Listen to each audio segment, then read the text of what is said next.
Today, we are going to dive deep into spirit communication. We'll talk about the science behind the energy that spirits who are no longer here on this earth plane are using to reach us.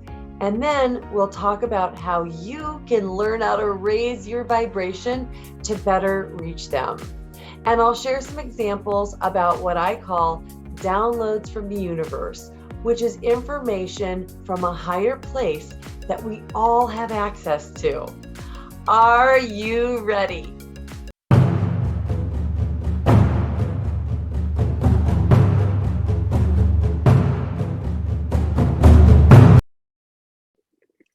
In order to understand how spirits who reside on the other side connect with us, we need to talk about matter and the types of matter we have here on Earth: solids, liquids, and gases. When we look at a solid at a molecular level, the particles are very tightly packed together, and they have a very defined shape, mass, and volume. And the electrons of each atom are in constant motion. Even though we can't see it, the atoms have a small vibration, but they're fixed in their position. So because of this, particles in a solid state have a very low kinetic energy. A liquid is much different than a solid because the particles are more loosely packed and are able to flow around each other, giving the liquid an indefinite shape. And a liquid, of course, is going to conform to the shape of its container, and liquids have a medium kinetic energy. Now, let's look at the steam as our example for a gas. A true gas would be a vaporized liquid, but the gas particles have a great deal of space between them and have a very high kinetic energy. Gas, of course, has no definite shape or volume, and if left unconfined, the particles of gas would spread out indefinitely. And a combined gas, of course, will just expand to fill its own container. So we can look at these three states. We can look at water in its solid states, in its liquid state, and as a gas, such as steam. And each state looks and acts completely different.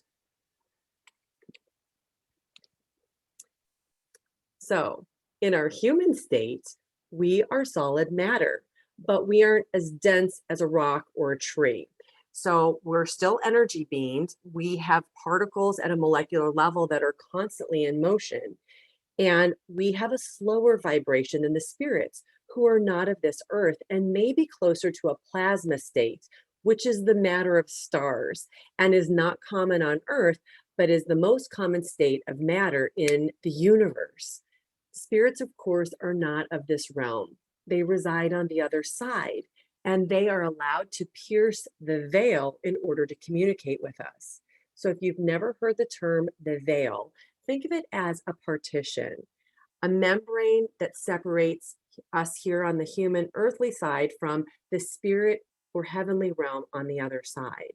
And for spirits to communicate with us, what they have to do is they have to greatly slow down their vibration so that they can come closer to the state of vibration, the state of matter that we're in order to give us messages and communicate with us. So in order to be open, we need to try to raise our vibration as much as we can. And I think that this is sometimes the reason why when we first lose somebody and we're in a state of great sadness or maybe even anger over their death, those vibrations are actually lower vibrations for us. And sometimes it makes it very difficult for us to receive the communication that Spirit's sending us. So as we practice and we evolve, we can actually learn how to raise our different states of vibration to elevate them so that it makes it easier for the spirit side to communicate with us. Non-local consciousness experiences. I like to call them downloads from the universe. Einstein was floating around in a canoe when he saw the formula for relativity appear in his head. Frank Lloyd Wright, Brahm, Leonardo da Vinci, Nikola Tesla, they would see art on the canvas before they painted it, hear music in their heads before they wrote it, see plans for a house or an invention in their minds in one whole complete thought. And this is how download works. I've had this happen to me for years with my artwork and parts of my book. The inspiration would come to me in the shower or while hiking in nature. And I think that when we're doing repetitive activities or when we quiet our mind, especially while in nature, it allows creative forces to reach beyond our consciousness, our mind, and deliver inspiration. Now, I'm not sure if this comes from our higher self, from the divine, or universal consciousness. Downloads are unlocked in specific timing to help us with our life's purpose or to help us onto a higher path. So, this is the story of a download that I received several years ago when I was writing my book, Signs Surround You, Love Never Dies, about my relationship with Mark Abrahamian, who was the lead guitarist of the band Starship. We met because his band came to play in the town I lived in, and I even canceled an annual family reunion that I was supposed to attend 2 states away to be there because the Starship song Miracles is my all-time favorite song.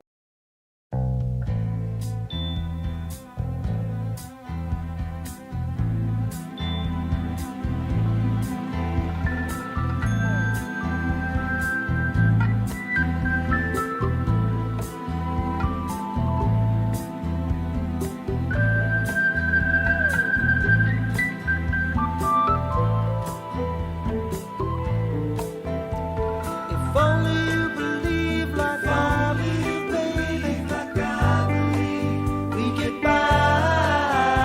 If only you believe, if only you believe in miracles, so would I. If only you believe like I believe, baby, like I believe, we get by. If only you believe in miracles, so would I. Had it not been for that song, I probably would have gone to the reunion instead of seeing that concert. So I told you the story of the day that Mark died in Module 2. I was on a business trip in Las Vegas, and my favorite part of Las Vegas is actually this place, Red Rock State Park, where I love to hike. I picked a 6-mile hike, and it was an out and back that took me on a 3-mile trail out to an oasis pond in the desert, complete with cattails and ducks. I spent some time there writing a chapter of my book, and I actually spent more time than I should have and had to hurry back because I had a dinner that night for work. But on the hike back, the scene of Mark's death came into my head in a complete form in 2 paragraphs that just appeared in my mind. I wasn't there when he died, and I only had a few details about how he died, but I didn't have to think about it because it was there for the entire 3-mile hike back, just waiting for me to offload. And I would like to read those paragraphs to you. This is from my book, Chapter 22, entitled Always. When I die, you'll be on my mind, and I will love you always. Sunday evening of Labor Day weekend, September 2nd of 2012. Mark rocked their faces off in Norfolk, Nebraska. It was a roasting 90-degree-plus day and much hotter on stage as he wailed on his guitar. Soaked in sweat, he went backstage after the show ended. Not feeling well, he laid down on the couch while making a phone call home. The call reached further than he may have attended as a massive heart attack took him unawares. He dropped the phone and dropped to the ground. He was gone before he would have fully processed what was happening. The call had reached all the way to heaven, and he was done. This life contract was now complete. It was a remarkable life that impacted more people than most lives. In the days after his death, thousands of people reached out to his band from all over the world, and the news reached CNBC, TMZ, Rolling Stone, and the Associated Press. Okay, now let me explain how my mind works. When I would help my kids with their homework, if they were writing a paper and they needed some assistance, I might come up and generate some ideas. So I might throw something out there and then they'd say, "Mom, what did you say?" And I couldn't seconds later remember the entirety of what I said. So the fact that I was hiking back and I could remember the absolute complete paragraphs in my mind as I was going back to the car is incredible.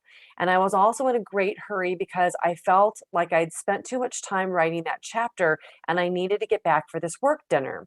So even though I should have gotten in the car and started rushing back because I didn't know how bad traffic was going to be, I really felt compelled to document these couple of paragraphs.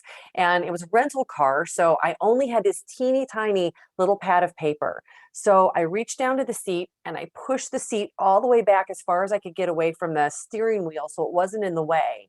And as I started the car, because it was about 95 degrees, I blasted the air conditioner and I had the door open. And I'm sitting there writing. And while I'm writing, I have this thought that 80s on 8 on XM radio is playing and I should change it to my favorite channel, The Bridge, but I ignored that. And after about 3 minutes, all of the sudden, the radio station changed to The Bridge. And as it did, the very beginnings of the song Miracles was already playing on the Bridge station. I ask you, what are the chances? I wasn't touching anything in my car.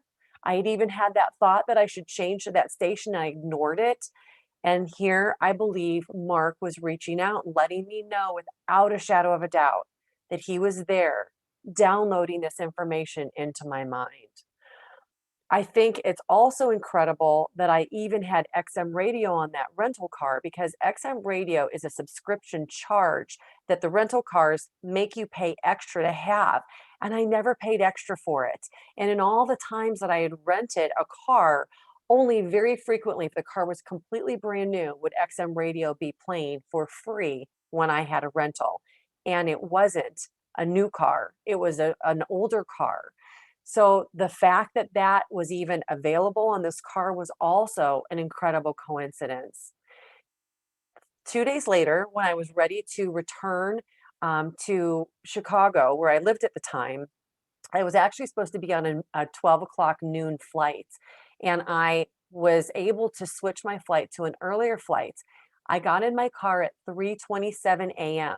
And as I turned on the car, 80s on 8 was playing on the station, and We Built This City by Starship began playing. Again, the timing of these songs that are specific to Mark and I playing on the radio are just absolutely incredible. And about 10 minutes after that song ended, there was a notice that came up on the radio and said, XM subscription has been shut off. Please call to reinstate. So it's almost as if they were making sure I wasn't going to get charged for XM radio on top of everything else. It really was an incredible situation, but this is how the universe works.